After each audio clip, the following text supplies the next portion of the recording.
Job chapter 7. Do not mortals have hard service on earth? Are not their days like those of hired labourers? Like a slave longing for the evening shadows, or a hired labourer waiting to be paid, so I have been allotted months of futility, and nights of misery have been assigned to me. When I lie down, I think, how long before I get up? The night drags on, and I toss and turn until dawn. My body is clothed with worms and scabs. My skin is broken and festering. My days are swifter than a weaver's shuttle, and they come to an end without hope. Remember, O God, that my life is but a breath. My eyes will never see happiness again. The eye that now sees me will see me no longer. You will look for me, but I will be no more. As a cloud vanishes and is gone, so one who goes down to the grave does not return. He will never come to his house again. His place will know him no more. Therefore I will not keep silent. I will speak out in the anguish of my spirit. I will complain in the bitterness of my soul. Am I the sea, or the monster of the deep, that you put me under guard? When I think my bed will comfort me, and my couch will ease my complaint, even then you frighten me with dreams and terrify me with visions, so that I prefer strangling and death rather than this body of mine. I despise my life. I would not live forever. Let me alone. My days have no meaning. What is mankind that you make so much of them, that you give them so much attention, that you examine them every morning and test them every moment? Will you never look away from me, or let me alone even for an instant? If I have sinned, what have I done to you? You who see everything we do.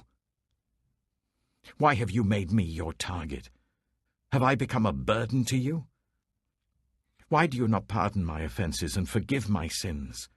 For I shall soon lie down in the dust. You will search for me, but I shall be no more. Job chapter 8. Then Bildad the Shuhite replied, How long will you say such things? Your words are a blustering wind. Does God pervert justice? Does the Almighty pervert what is right? When your children sinned against him, he gave them over to the penalty of their sin. But if you will seek God earnestly and plead with the Almighty, if you are pure and upright, even now, he will rouse himself on your behalf and restore you to your prosperous state. Your beginnings will seem humble, so prosperous will your future be. Ask the former generations and find out what their ancestors learned. For we were born only yesterday and know nothing, and our days on earth are but a shadow. Will they not instruct you and tell you? Will they not bring forth words from their understanding? Can papyrus grow tall where there is no marsh? Can reeds thrive without water? While still growing and uncut, they wither more quickly than grass. Such is the destiny of all who forget God. So perishes the hope of the godless. What they trust in is fragile. What they rely on is a spider's web. They lean on the web, but it gives way. They cling to it, but it does not hold. They are like a well-watered plant in the sunshine, spreading its shoots over the garden. It entwines its roots round a pile of rocks and looks for a place among the stones. But when it is torn from its spot, that place disowns it and says, I never saw you. Surely its life withers away, and from the soil other plants grow. Surely God does not reject one who is blameless, or strengthen the hands of evildoers. He will yet fill your mouth with laughter and your lips with shouts of joy. Your enemies will be clothed in shame, and the tents of the wicked will be no more. Job chapter 9. Then Job replied, Indeed, I know that this is true. But how can mere mortals prove their innocence before God?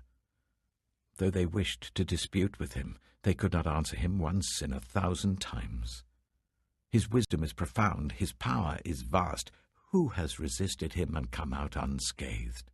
He moves mountains without their knowing it and overturns them in his anger.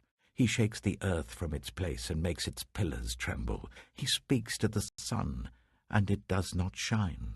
He seals off the light of the stars. He alone stretches out the heavens and treads on the waves of the sea. He is the maker of the Bear and Orion, the Pleiades and the constellations of the south.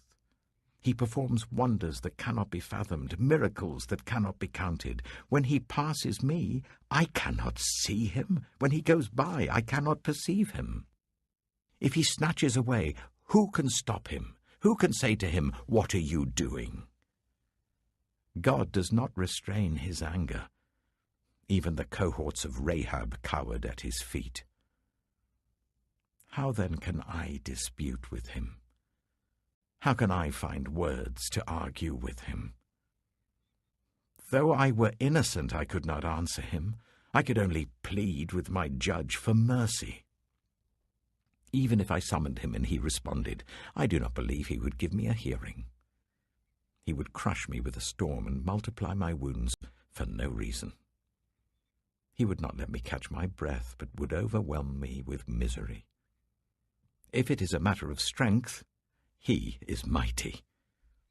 And if it is a matter of justice, who can challenge him? Even if I were innocent, my mouth would condemn me. If I were blameless, it would pronounce me guilty. Although I am blameless, I have no concern for myself. I despise my own life. It is all the same. That is why I say, he destroys both the blameless and the wicked. When a scourge brings sudden death, he mocks the despair of the innocent. When a land falls into the hands of the wicked, he blindfolds its judges. If it is not he, then who is it? My days are swifter than a runner. They fly away without a glimpse of joy. They skim past like boats of papyrus, like eagles swooping down on their prey. If I say, I will forget my complaint, I will change my expression and smile, I still dread all my sufferings, for I know you will not hold me innocent. Since I am already found guilty, why should I struggle in vain? Even if I washed myself with soap and my hands with cleansing powder, you would plunge me into a slime pit so that even my clothes would detest me. He is not a mere mortal like me, that I might answer him, that we might confront each other in court. If only there was someone to mediate between us, someone to bring us together, someone to remove God's rod from me, so that his terror would frighten me no more. Then I would speak up without fear of him. But as it now stands with me, I cannot. Psalm 25. In you, Lord, my God, I put my trust. I trust in you. Do not let me be put to shame, nor let my enemies triumph over me. No one who hopes in you will ever be put to shame, but shame will come on those who are treacherous without cause. Show me your ways, Lord. Teach me your paths. Guide me in your truth and teach me. For you are God, my Saviour, and my hope is in you all day long. Remember, Lord, your great mercy and love, for they are from of old. Do not remember the sins of my youth and my rebellious ways. According to your love, remember me, for you, Lord, are good. Good and upright is the Lord. Therefore he instructs sinners in his ways. He guides the humble in what is right, and teaches them his way. All the ways of the Lord are loving and faithful towards those who keep the demands of his covenant. For the sake of your name, Lord, forgive my iniquity, though it is great. Who then are those who fear the Lord? He will instruct them in the ways they should choose. They will spend their days in prosperity, and their descendants will inherit the land. The Lord confides in those who fear him. He makes his covenant known to them. My eyes are ever on the Lord, for only he will release my feet from the snare. Turn to me, and be gracious to me, for I am lonely and afflicted. Relieve the troubles of my heart, and free me from my anguish. Look on my affliction and my distress, and take away all my sins. See how numerous are my enemies, and how fiercely they hate me. Guard my life and rescue me. Do not let me be put to shame, for I take refuge in you. May integrity and uprightness protect me, because my hope, Lord, is in you. Deliver Israel, O God, from all their troubles. Proverbs Chapter 20. Wine is a mocker, and beer a brawler. Whoever is led astray by them is not wise. A king's wrath strikes terror like the roar of a lion. Those who anger him forfeit their lives.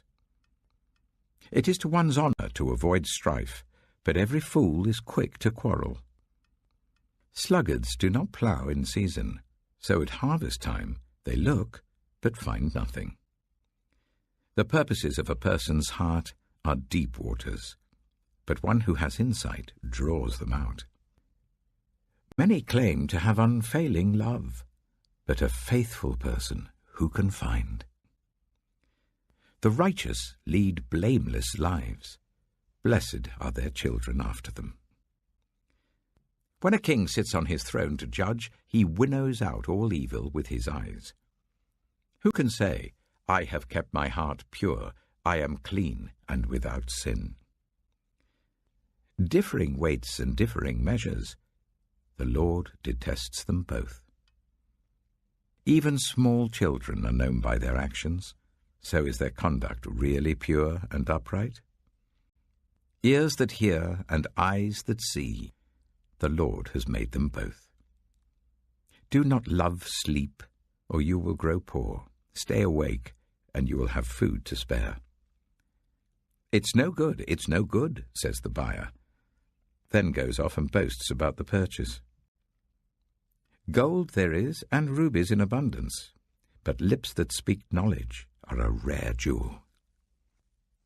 Take the garment of one who puts up security for a stranger. Hold it in pledge if it is done for an outsider. Food gained by fraud tastes sweet, but one ends up with a mouth full of gravel. Plans are established by seeking advice, so if you wage war, obtain guidance. A gossip betrays a confidence, so avoid anyone who talks too much. If someone curses their father or mother, their lamp will be snuffed out in pitch darkness. An inheritance claimed too soon will not be blessed at the end. Do not say, I'll pay you back for this wrong. Wait for the Lord, and he will avenge you. The Lord detests differing weights, and dishonest scales do not please him. A person's steps are directed by the Lord. How then can anyone understand their own way? It is a trap to dedicate something rashly, and only later to consider one's vows. A wise king winnows out the wicked. He drives the threshing wheel over them. The human spirit is the lamp of the Lord that sheds light on one's inmost being. Love and faithfulness keep a king safe. Through love, his throne is made secure. The glory of young men is their strength, grey hair the splendor of the old. Blows and wounds scrub away evil, and beatings purge the inmost being.